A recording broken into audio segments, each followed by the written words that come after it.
Drugs, favouritism, boredom, too much treasure, too little treasure, and fat stacks of cash. What am I talking about? Well, exactly that. Hello and welcome to this week's episode of How to Be a Great GM. My name is Guy and today I am answering 5 questions that came across my desk via my Discord server. That's discord.gg/greatgm, which I have to say is run by the most amazing moderators. They don't ask for anything in return. They just quietly moderate the channel. There's several thousand people on the channel. And one of the sections is questions. And so I came across these questions. Now, I have to emphasize my answers to these questions are my own opinion. They are how I would handle things. And I am not an expert in anything here in terms of giving any kind of advice with regards to these topics. You have to decide as a GM and as a person, are you going to include them in your games? Are you going to contemplate them in your games? And how are you going to do this within your game space based on your players and yourself? So bear that in mind. I'm just answering these questions as if someone asked them to me, which they actually did. Before we go there, though, it is that time of year when, you know, all the things start going and we start seeing all of the amazing lights and fat men with white beards, and I'm definitely going to be one of those pretty soon. So anyway, we're getting there. However, this week's sponsor is Easy Roller Dice. You have seen their dice before, and when they sent me this latest batch, I was like, ooh, these are their hologram dice. Focus camera. There we go. These are their holographic dice. They've got like flecks of pearlescent something inside of them. They are absolutely stunningly beautiful. And when I got them, I was like, this is what I want in my life. They are so pretty. They make so many pretty dice. They really do. I'm going to try and give you another demonstration here. Focus. Hello, camera. So you can see they've got like this, it's almost like an opal, really, more than a hologram, but it's just, they're so pretty and the numbers are just so clear. I really have to say, I mean, they sponsor us, but I have all of their dice. I use all of their dice. It's like, I need those dice. So those are the holographic dice from Easy Roller Dice. Check them out. Link down below. Let's jump into those questions, and I'm going to save one of the more complicated ones for a little bit later. We're going to jump first into this question. How, as a GM, do you avoid giving your players too much money? It's a great question, and I used to suffer from it when I was a younger GM without too much experience in terms of doing all of this kind of stuff, and I would panic that they had money to buy everything and anything that they wanted, and so it suddenly seemed as if my adventures were too easy for them.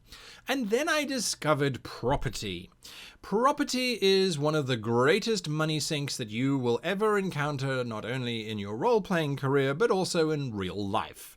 When you buy a castle, you might have a warm, glowy feeling until you realize just how much money that castle is going to cost you on a monthly basis. The servants' salaries alone it's like paying a small town's worth of people.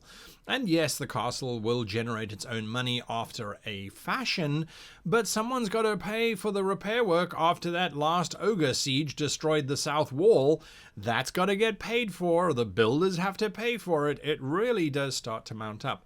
So when I find, and I generally do this as a matter of fact, because it is a really powerful tool, is my characters, they start to find cash. They really do start to get a lot of coin.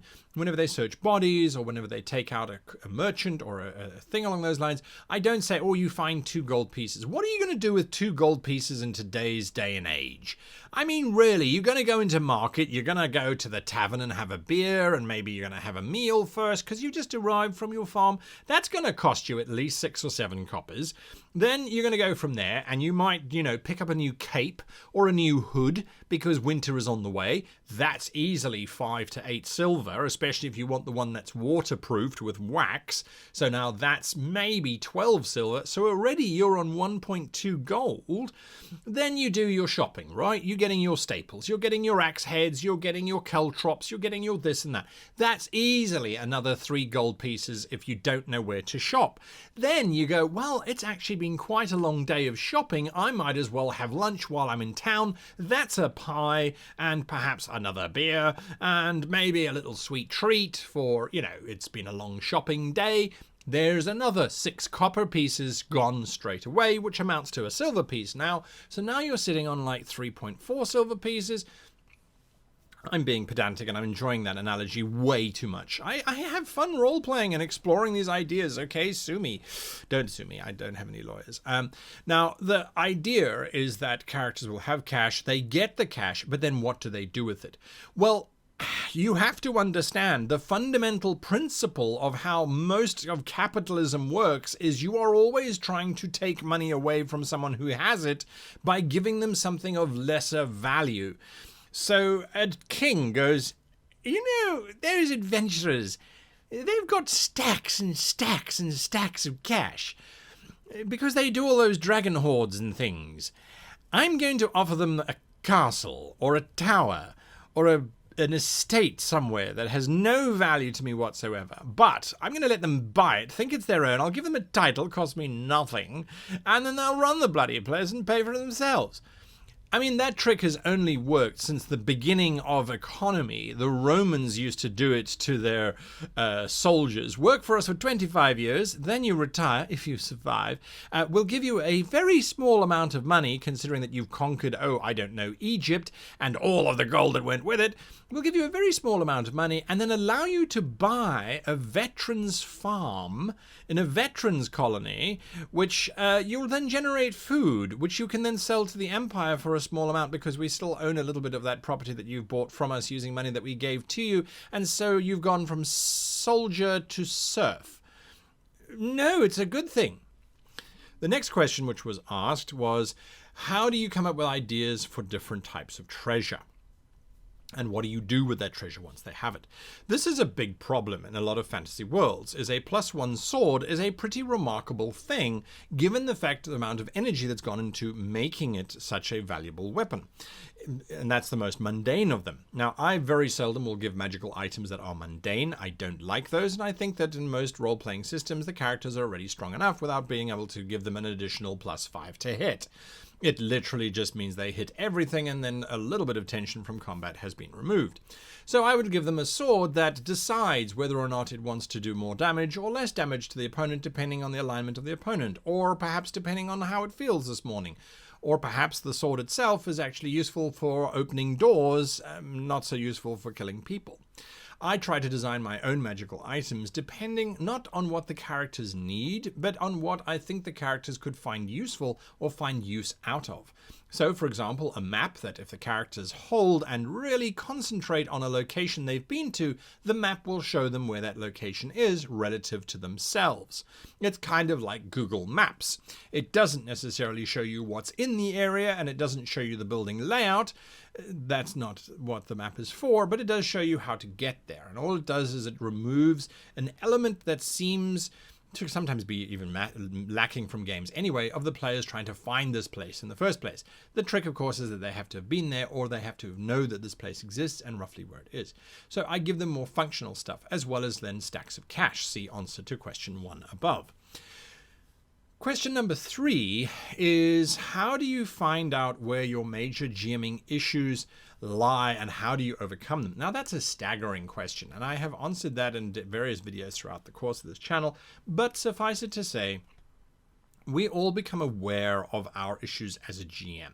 I remember I used to get bored a lot because my plots weren't ever going according to plan, my players were always doing their own thing, and it didn't seem to gel very well.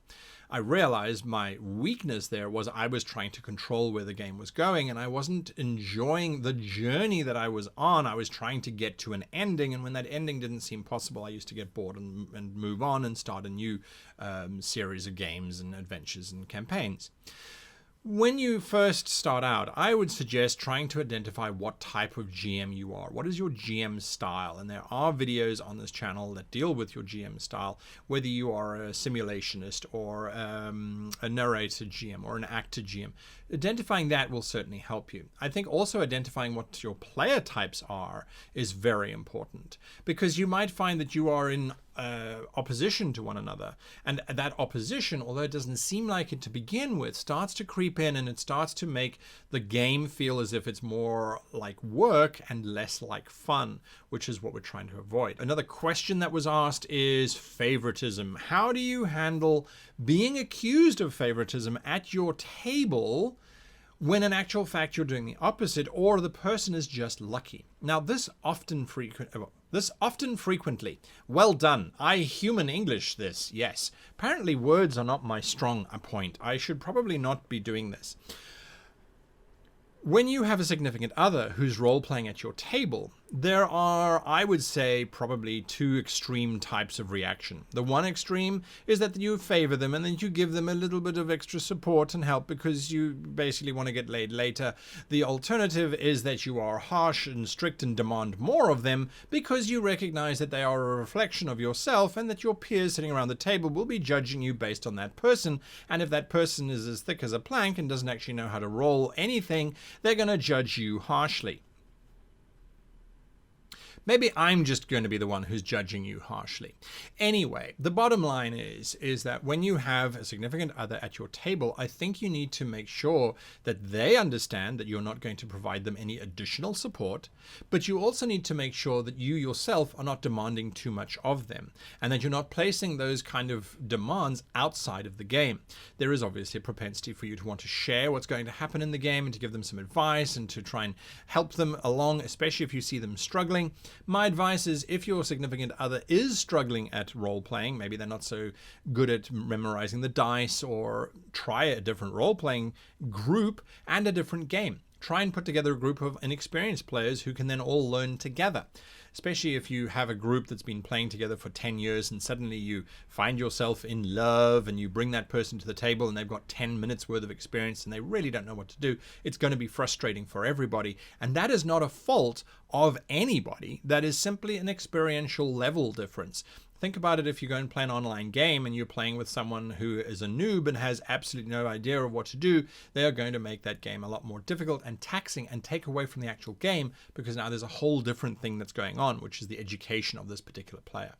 So my advice is, if you are being accused of favoritism, step back and look at it and say, well, maybe it's not favoritism. Maybe it's just that the group has now had to slow down because of this individual and they're expressing it as favoritism rather than what it actually is. The last question I have left for last, what is up with me today? Specifically because it's a really tough topic to handle. And a lot of role-playing games won't even include it in their games. How do you include drug addiction and drug use in your games? I've just had a GM, I have just GM'd a session where the players took a detour to get high. I have never got high before, so I made it up. This was the question that was asked. I personally have a rule that if you are going to be using any kind of narcotic, or for that matter, alcohol, I don't want you at my table. Now, it's not because I do not participate in either of those activities. I don't at all participate in drugs, and alcohol is on a very seldom occasion because I don't like hangovers. It's simply because if I have to be as sharp as a tack to run a great game for you, I'm expecting you to be on your game as well. That's me personally. Do I include drug addiction and the likes therein in my game? Absolutely I do, because they are amazing tools by which we can craft amazing adventures. Now, addiction in itself is a very, very complex and tragic thing. I have myself broken my addiction to caffeine. It was 9 days, which certainly I didn't see things crawling on the ceiling and feel as if my skin was going to explode, but I would randomly fall asleep because my body was craving the caffeine that it was no longer getting. And I would be grumpy and grouchy and just not be a very nice person at all while I was going through the withdrawals of that addiction. So that's a very minor addiction to have overcome. I'm currently battling the addiction of food. I know people don't believe in that very much, but I'm not going to go into that. This is not a personal revelation story. Suffice it to say, I think most of us have had something to which we kind of got addicted to, even if it was just watching TikTok videos. When you include it in your game, however, it starts to take on the form of a villain, of a nemesis, of an enemy that your player characters can try to overcome or can subsume themselves into. So if the player declares that they have an addiction, maybe they are someone who drinks alcohol, they are an alcoholic, and they want to express that, it's up to you to determine the effects that that's going to have on their character. Now, generally speaking, addictions are oftentimes not a good thing. They will lead ultimately to some kind of negative reaction. Unfortunately, that's just how they seem to work. You need to decide if you're going to express that in your game, and I think you should, because there are ramifications, and that's part of your job as the GM, is to give ramifications for the actions of characters and to then follow that through. I do feel that you should offer redemption opportunities at any moment that the player might want to now suddenly stop this, but force them to go on that journey as well. If they thought it was fun to get high in the first adventure, well, maybe they need to start realizing that they actually need to get high more often, because they start to get anxious when they don't get high, and so on, until eventually they're now starting to spend a lot of gold on this particular narcotic that they are after, or this particular effect that they're after. As a result, you can now start to tax them. You can have people trying to hire them to do more illicit and illegal activities. And again, I'm not passing judgment in terms of saying, well, if you do one thing, you're going to slide and down into the rabbit hole of eventually trafficking humans and doing all kinds of evil things. It is a role-playing game, however, and we want to tempt our players as much as we can, so why not lead them to an opium den where the opium dealers will happily give them this little thing that gives them a brief burst of bonus ability, and then over time it no longer gives them that burst, and then if they haven't had any within the next few hours, they start to get negatives. They try and get free of that, but the opium den quite likes their money, and so there's a whole long adventure chain there.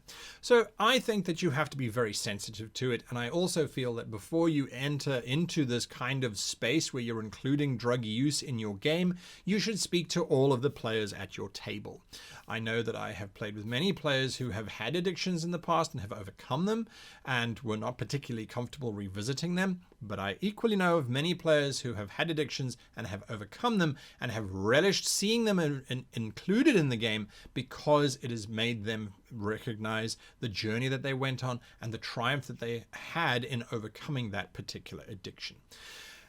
It's a complicated issue, but it is a very sensitive and personal issue at the same time. We need to be sensitive to others before we include it. Once we do, though, well, it's a great thing to be able to manipulate and play with and explore to its fullest extents. And when you look at how opium was used by the British Empire, by the way, it will chill you to the bone. And yes, anyway. A big thank you to those people who asked the questions on the Discord channel. I really hope that these have provided you with some answers. I had to go quite quickly because they became quite complicated answers. But hopefully you got some insight or some inspiration from them. And a big thank you to you for watching all the way to the end, of course, and to my Patrons for supporting this. Now, all of the videos that we have released recently, you can find the written versions, the notes as done by our wonderful marketing goblin, big thank you to you, on our website, www.greatgamemaster.com. You can find the notes linked to the video there. So if you want a transcription, basically, you can get that.